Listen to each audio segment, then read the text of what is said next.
요약이 무엇인지 인공지능 네이버 Q에게 물었더니 요약이란 긴 글이나 복잡한 내용을 간단하게 정리하여 이해하기 쉽게 만드는 것이라고 응답했습니다. 요약은 글에만 해당하지 않고 말에도 동일하게 적용할 수 있습니다.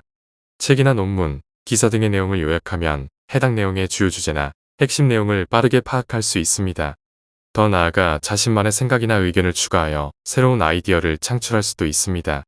아무리 아는 것이 많아도 요약하지 못하면 장황하게 말을 하거나 글을 쓰게 됩니다. 물론 자기 자신은 그 내용을 충분히 이해하고 있기 때문에 전혀 문제가 없겠지만 말을 듣거나 글을 읽는 사람의 입장에서는 핵심 내용을 좀처럼 파악하기 어렵습니다. 학식이 풍부하지 않고 지위가 그리 높지 않아도 말과 글의 핵심을 요약하여 충분히 의사소통을 하는 사람도 있습니다. 요약하지 않을 때 발생하는 문제점을 몇 가지 들어보겠습니다. 회의를 할 때 발표자가 핵심을 놓치고 지루하게 설명하면 회의 시간이 길어지고 참석자들에게 제대로 내용이 전달되지 않습니다. 학교에서 리포트를 써낼 때 요점을 정리하지 못하면 교수나 교사의 평가가 당연히 낮아집니다. 상품 설명에서 중요한 정보를 간결하게 전달하지 못해 고객의 관심을 끌지 못하면 판매에 실패합니다. 카피라이팅이 중요한 이유입니다. 또한 중요한 바이어와의 협상 과정에서 대화의 본질을 파악하지 못하고 계약서에 핵심 내용을 집어넣지 못해 나중에 법적 시비까지 가는 경우도 더러 있습니다. 미처 여기서 나열하지 못한 많은 사례가 요약의 기술이 부족해서 가져온 결과입니다. 그러므로 어려서부터 요약의 기술을 터득하여 말과 글을 통한 주도권을 충분히 확보하는 전략이 절실히 요구됩니다. 그렇다면 어떻게 해야 요약의 기술을 자신의 것으로 만들 수 있을까요? 첫 번째, 핵심 단어와 문장을 뽑아내는 것입니다.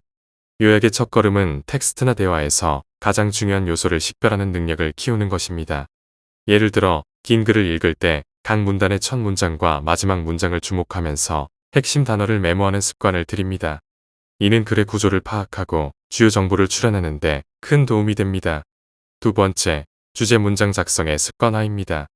모든 글이나 발표는 명확한 주제 문장을 필요로 합니다. 글을 쓰거나 말을 하기 전에 주제 문장을 먼저 정리하고 이를 기반으로 필요한 정보만을 선별하여 전달하는 방식을 계속 연습해야 합니다. 이렇게 하면 부가적인 정보에 휩쓸리지 않고 청중이나 독자에게 깔끔하고 명확한 메시지를 전달할 수 있습니다.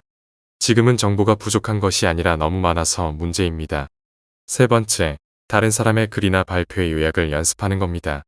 실제 상황에서 다른 사람의 말이나 글을 읽거나 듣고 이를 요약하는 연습을 하는 것이 유익합니다. 이를 통해 실시간으로 중요한 정보를 식별하고 기록하는 능력을 향상시킬 수 있습니다.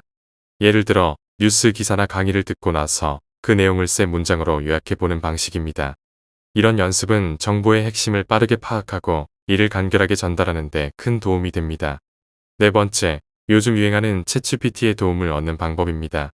챗GPT는 요약을 아주 잘합니다. 긴 문장을 업로드하고 요약해달라고 주문하면 순식간에 요약합니다. PDF 파일이나 유튜브도 요약해줍니다. 글을 잘 쓰고 말을 잘하고 싶으면 요약의 기술을 익히면 좋습니다. 말하는 도중에 가끔 요약하면서 말하면 훨씬 전달력이 높아집니다. 요약의 기술을 필살기로 만들어 보면 어떨까요?